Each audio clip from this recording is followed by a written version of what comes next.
sir भन्नु उहाँले पनि कसले मैले त कमल सर लक सबैले अशोक सर भन्नुहुन्छ त्यसैले मैले कमल सर भन्ने नि सेकेन्ड अहिले मैले सेकेन्ड बनाउँछु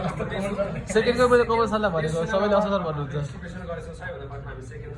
कोचिङ गर्न चाहन्छौँ त्यो भएको कारणले यताबाट भन्न त गेस गर्न त यसो गेस गर्नुहोस् न है चिनिराखेको उहाँहरूले त भन्न सक्नु पऱ्यो कसले चाहिँ सबैभन्दा राम्रो पर्फर्मेन्स गरिरहनु भएको छ यहाँहरूलाई पनि थाहा छ हुन्छ होला नि त है कसले बढी राम्रो काम गर्नुभएको छ कसले बढी सेल गर्दै हुनुहुन्छ भन्ने कुरा त यहाँहरूलाई पनि अलिकति त ज्ञान होला तैपनि यसो गेस गर्नुहोस् त को पर्नु होला त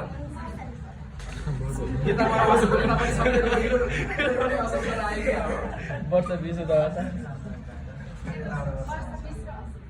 वर्ष यताबाट वर्ष मिस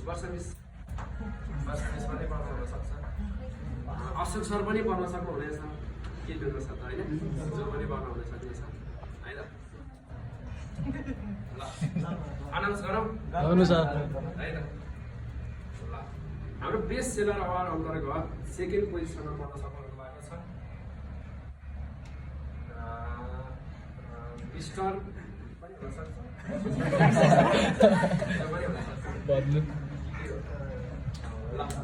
अनाउन्स गरेँ है त मैले एकदम जोरदार तालीले उहाँलाई एकदमै सम्मान गर्नुहोस् है उहाँले पनि उहाँको एउटा डाटा साइन म भन्छु है डाटा पनि यहाँले सुन्नु होला यो डाटालाई चाहिँ अझ उछिनेर उहाँ प्रथम स्थानमा पनि चाहिँ पुग्नको लागि सफल हुनुहोस् भनेर कामना पनि गर्छु र उहाँभन्दा अझ बेस्ट हुनुको लागि हजुरहरूलाई पनि शुभकामना दिन्छु उहाँको प्रतिस्पर्धा भएर अथवा सल्लाह गर्ने क्या यहाँनिर चाहिँ एकदमै होइन यस्ता अवार्डहरू हामी प्रत्येक महिना यसरी डिस्ट्रिब्युसन गर्न सक्छौँ हजुरहरूको आफ्नै ग्रोथको लागि होइन अहिले हामी एउटा केही कुराहरू अनाउन्स पनि गर्छौँ हजुरहरूको आफ्नै ग्रोथ कसरी हुन्छ हजुरहरूको स्यालेरी चाहिँ इन्क्रिमेन्ट गर्ने तरिकाहरूदेखि लिएर प्रमोसनका कुराहरूदेखि लिएर